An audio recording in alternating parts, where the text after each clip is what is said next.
Good morning, students. Our today's lecture is on the numerical of 2 wattmeter method. So you have to firstly note down the statement. The 2 wattmeter connected, the 2 wattmeters connected to measure the power input, to measure the power input to a synchronous motor, to a synchronous motor working on a constant load, working on a constant load with with a lagging power factor, with a lagging power factor indicate indicate 10 kilowatt and 5 kilowatt, 10 kilowatt and 5 kilowatt. Determine the power factor, the power factor at which the motor is working, the motor is working. If the excitation of motor, if the excitation of motor is adjusted so that so that the power factor changes, so that the power factor changes to 0.6 leading, to 0.6 leading, what will be the 2 wattmeter readings? What will be the 2 wattmeter readings? Assuming that the total input to the motor, the total input to the motor remains the same, remains the same. So firstly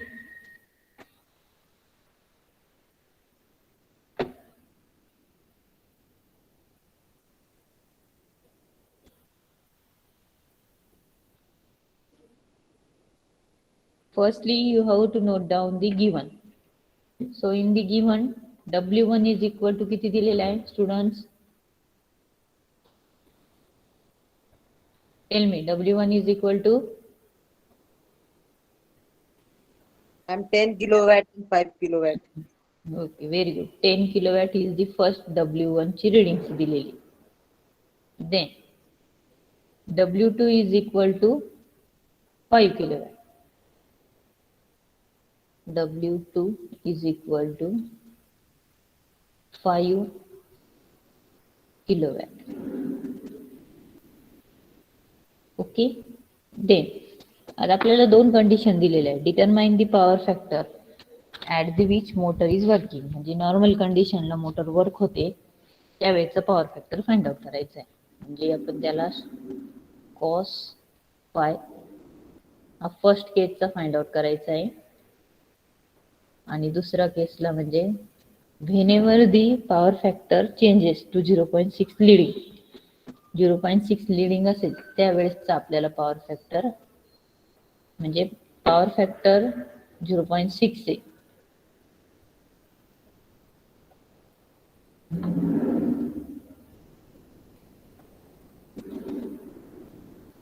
if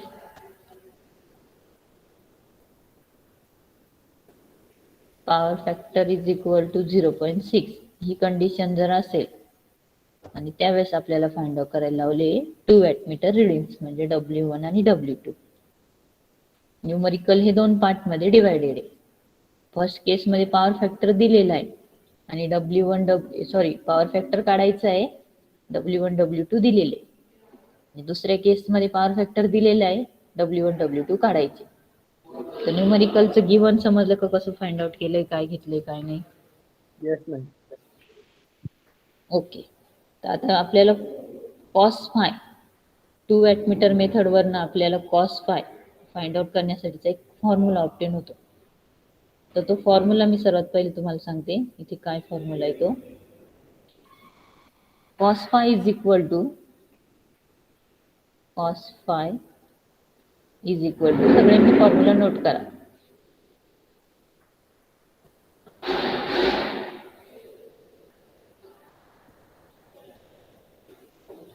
cos of formula बराच मोठा आहे. cos of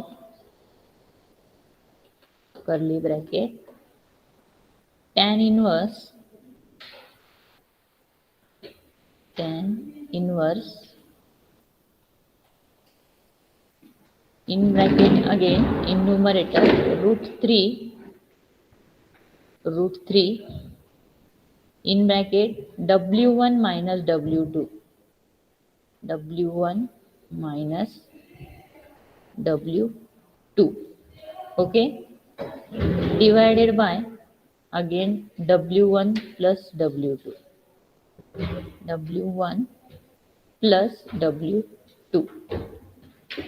okay. हा total formula आहे तुमचा.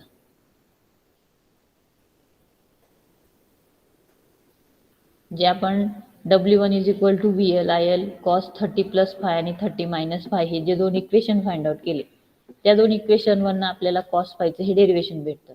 हा formula सगळ्यात पहिले note करा. cos of tan inverse under root 3 W1 minus W2 divided by W1 plus W2. Note केलाय फॉर्म्युला सगळ्यांनी? Yes ma'am.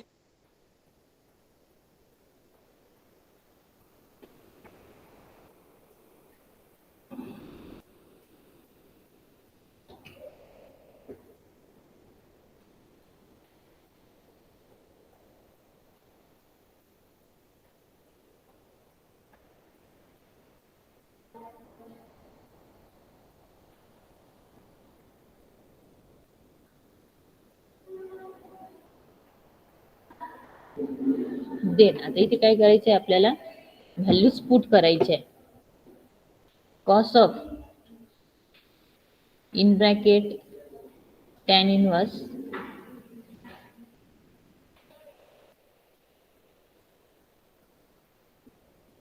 Under root 3 W1 किती दिलेला आहे? Tell me the value. W1 किती? W1 ची व्हॅल्यू 10 किलोवॅट. किलोवॅट येतं. आपण त्याचं फक्त म्हणजे किलोवॅटचं कन्वर्जन केलं तर डिवायडेशन मध्ये तो कॅन्सलच होतो. तर डायरेक्ट पुट करूया 10. W2 किती आहे? 5 kilowatt. 5 bracket completed divided by again W1 आणि W2 that is the 10 plus 5. Okay. Bracket completed again curly bracket. Okay. आता हे एवढं कॅल्क्युलेशन सेपरेट करा. रूट 3 आणि याला याचं मायनस हे पहिले करा, त्याला डिवाइड बाय ही क्वांटिटी घ्या आणि मग त्याचा टॅन इनवर्स काढा.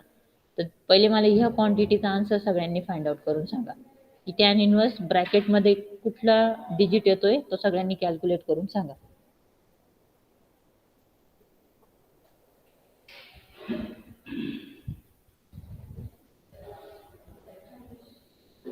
किती आहे आन्सर?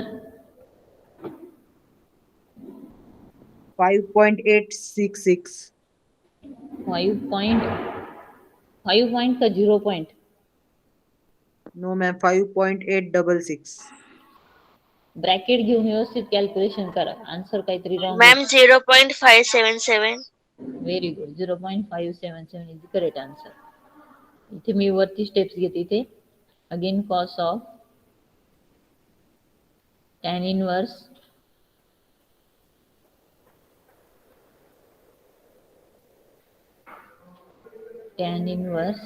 इन ब्रॅकेट 0.5 किती आहे? 0.577. 0.577. ओके. ब्रॅकेट कम्प्लीट आहे. ह्या टर्मला ब्रॅकेट आहे अगेन. टॅन इनवर्स ऑफ 0.577 करा, किती येतं त्याची व्हॅल्यू सांगा मला.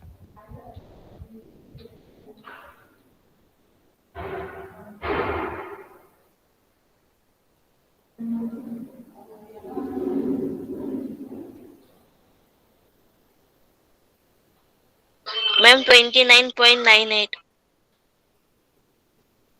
29. 98. बर. कॉस ऑफ 28.98 असं आन्सर आले का? 20.98 का participants? Yes, ma'am. 29.98. ma'am. 29 point. बर. 29.98. मग करा त्याला कॉस ऑफ अँगल घ्या आणि मला किती येतोय power factor cos 5 is equal to त्याचा आन्सर सांगा.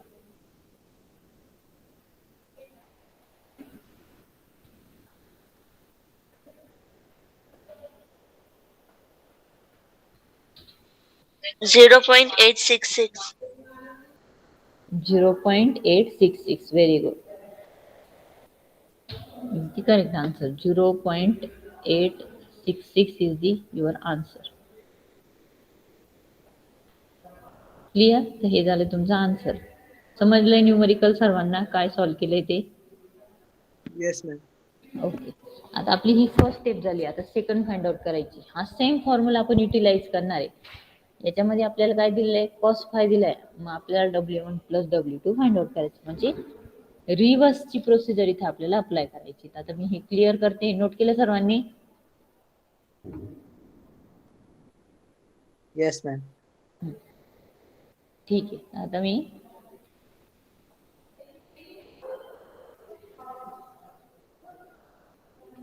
सेकंड स्टेपला येते.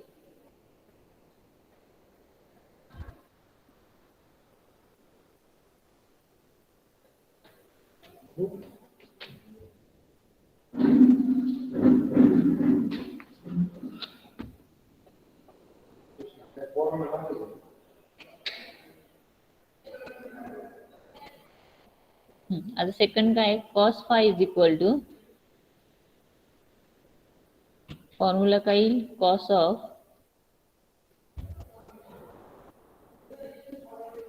in bracket tan inverse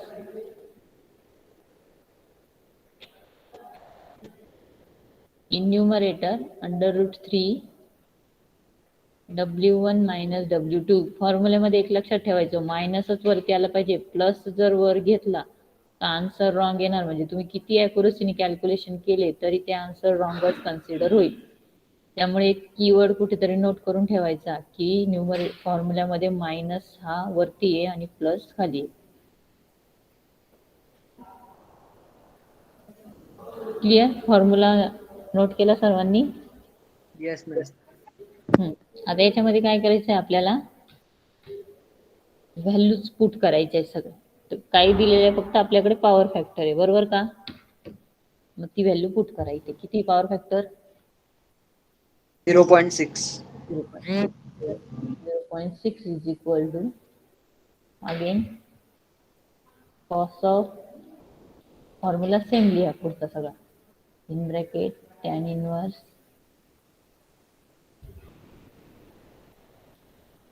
under root 3 W1 minus W2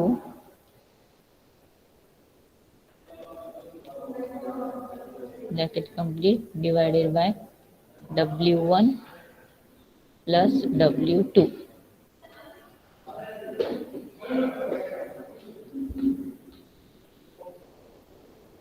okay. Then आता इथे काय करायला लागणार आहे आपल्याला? आपल्याकडे एक कंडिशन आहे की टोटल पॉवर त्यांनी दिलेली. पहिल्या याच्यामध्ये आपल्याला W1 प्लस W2 ची व्हॅल्यू माहिती आहे, तर आपण ती पहिले ऍड करून टोटल पॉवर फाइंड आउट करून घेणार. पण सिंगल W1 W2 ची व्हॅल्यू आपल्याला पॉवर फॅक्टर करेक्ट असतानाची परत फाइंड आउट करायची. तर मग हा W1 प्लस W2 तो पहिल्या कंडिशनचाच पुट करायचा. W1 प्लस W2 म्हणजे total power is equal to किती आहे? 10 plus 5 that is 15.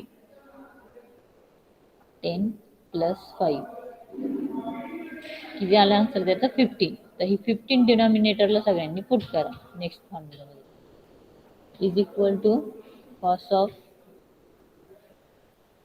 Curly bracket tan inverse under root 3 in bracket W1 minus W2 divided by W1 plus W2 काय put करायचा 15.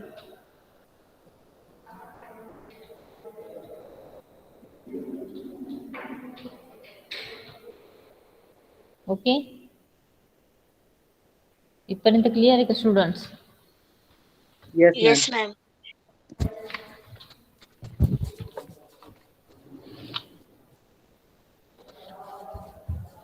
आता हा डिवायडेशनचा त्यानंतर आता हा कॉस या साईडला आहे, तिकडे जर गेला तर तो कॉस इनवर्स होणार. मग cos inverse of 0.6 is equal to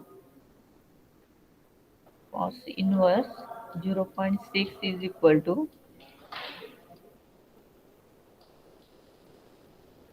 tan inverse, हा curly bracket as it is ठेवूया, tan inverse under root 3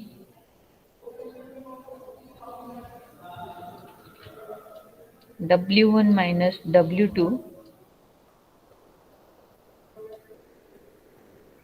divided by 15. Okay, इथपर्यंत क्लिअर आहे का सर्वांना? आता याच्यात कॉस इनवर्स 0.6 ची व्हॅल्यू फाइंड आउट करा किती येते ती. मी ह्या स्टेप मध्ये इरेज करेल, तुम्ही कंटिन्यू पुढे नोट करत चालायचं. कॉस इनवर्स 0.6 किती आहे? 53.13. Very good, 53.13. तर मी तो इथेच नोट करते डायरेक्टली.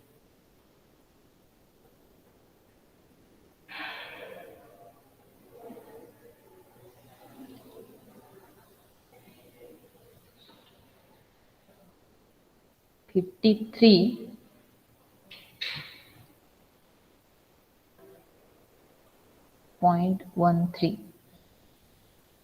हे झालं तुमचा आन्सर.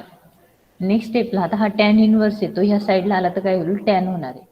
मग मी पुढच्या स्टेप्स मध्ये घेते. इथपर्यंत नोट केलंय का सर्वांनी? Yes, ma'am. नेक्स्ट स्टेपला फॉर्म्युलामध्ये हा जो टॅन आहे तो इकडे गेला तर त्यात इनवर्स आहे, तो इकडे गेला तर टॅन होणार आहे. टॅन 53.13 इज इक्वल टू ही टोटल टर्म रिमेनिंग राहणार आहे.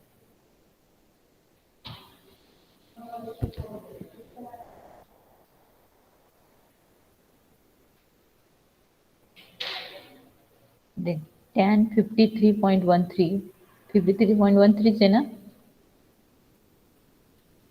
Yes, ma'am. 53.13 is equal to numerator मध्ये रूट 3 Ma'am, 53.13. 13 आहे ना? Okay, in bracket W1 minus W2 divided by 15. आता नेक्स्ट स्टेपला टॅन 53.13 किती आहे त्याची व्हॅल्यू सांगा. 1.33. 1.33.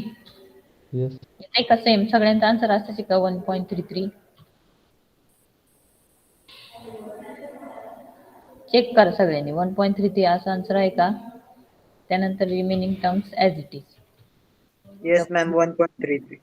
Okay, W1 minus W2 as it is. आणि हा डिवायडेशनचा 15 आहे तो इकडे गेल्यावर मल्टिप्लाय होणार. काय केलं समजलं का इथे? याची व्हॅल्यू 1.33 आहे आणि हा डिवायडेशनचा इकडे गेला तर तो मल्टिप्लाय 15 झाला. 15 इंटू 1.33 चा आन्सर काढा किती येतं. Ma'am, 19.95. 19.95. Okay, is equal to root 3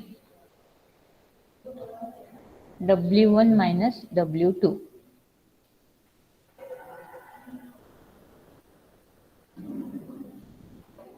then आता हा डिवाइड मल्टिप्लिकेशनचा रूट 3 इकडे गेला तर डिवाइड होईल. मग याला डिवाइड करा तो आणि मला W1 मायनस W2 ची व्हॅल्यू सांगा किती येते.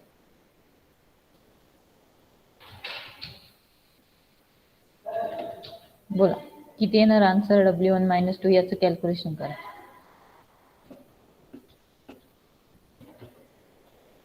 किती answer? Double 1.51.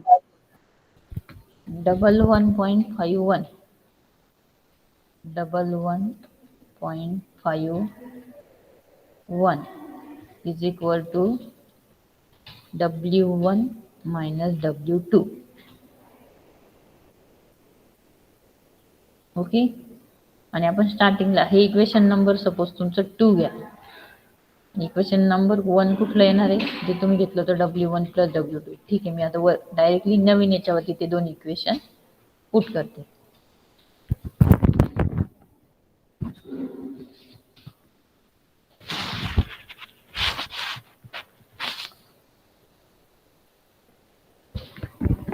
W1 plus W2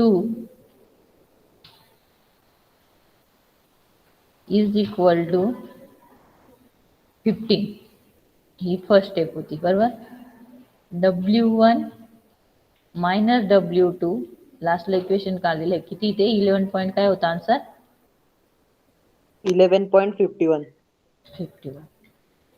ही झाली इक्वेशन नंबर सपोज 1 आणि इक्वेशन नंबर 2. तर अननोन याच्यामध्ये कोणते दोन. मग ए बी आणि सी च्या व्हॅल्यू कॅल्शियम पुट करा. अननोन फाइंड आउट करायचे असेल आणि W1 आणि W2 ची व्हॅल्यू सांगा मला. क्वाड्रॅटिक इक्वेशन जे असतं ते सॉल्व्ह करण्यासाठी कॅल्सीवर आपण अननोन पुट करतो आणि त्यावरनं ए बी ह्या दोन व्हॅल्यू फाइंड आउट करतो. म्हणजे अननोन म्हणजे W1 आणि W2 तुमचे डायरेक्टली इथे कॅल्क्युलेट होतील. तर सांगा W1 किती येणार आणि W2 किती येणार.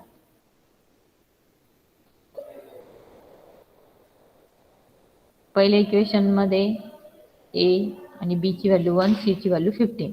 दुसऱ्या इक्वेशन मध्ये ए ची व्हॅल्यू 1 बी ची व्हॅल्यू -1 आणि सी ची व्हॅल्यू 11.51. ते पुट करा कॅल्सीवर आणि आन्सर सांगा काय येतंय. किती येईल आन्सर.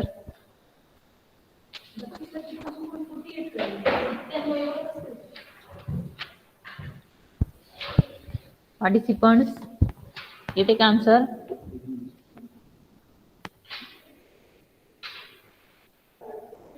आयुष आन्सर येते का. Ma'am, 2 आला आन्सर असं.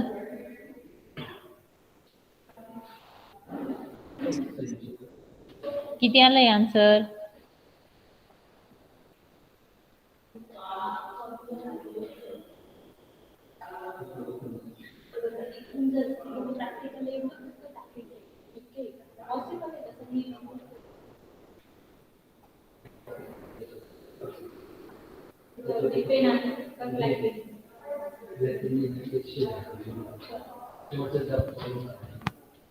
हे समजा दोन इक्वेशन ऍड केले तर प्लस मायनस हे कॅन्सल होतील दोन्ही.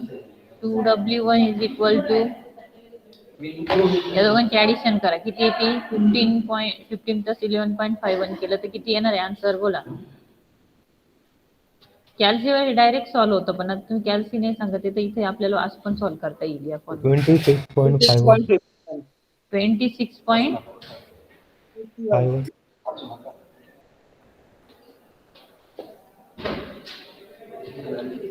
26 पॉइंट किती 51. 51. मग आता W1 काढायचा आहे तर हा 2 काय होईल डिवाइड होईल. मग करा 26.51 डिवाइड बाय 2 केलं तर किती येणार आहे आन्सर W1 चं 13.255. 13.25 किलोवॅट. हे झालं तुमचा आन्सर नंबर फर्स्ट. आता या इक्वेशन मध्ये पुट करा W1 minus W2 is equal to 11.51. याच्यामध्ये W1 ची व्हॅल्यू 13.25 टाका. मग 13.25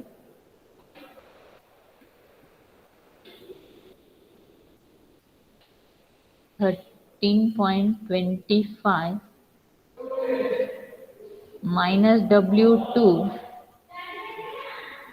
is equal to 11.51. मग W2 काढायचा असेल तर हा काय होईल इकडे गेला की मायनस. मग minus W2 is equal to करा 11.51 मायनस 13.25 किती येतं सांगा. काहीतरी मायनस मध्ये आन्सर येईल कारण 13 हा 11 पेक्षा ग्रेटर आहे म्हणजे मायनस मध्ये काय आन्सर येतं सांगा. 11 वन 13.25 मायनस करा 1.7 किती 1.74 1.74. दोन्ही साईडला मायनस मायनस येतं ते प्लस होईल म्हणजे W2 is equal to 1.74 kilowatt is your answer. समजलं का सगळ्यांना? Yes, yes. ओके. न्यूमरिकल सगळ्यांना क्लिअर कट अंडरस्टँड झालंय? Yes, ma'am. Yes, ma'am. Okay.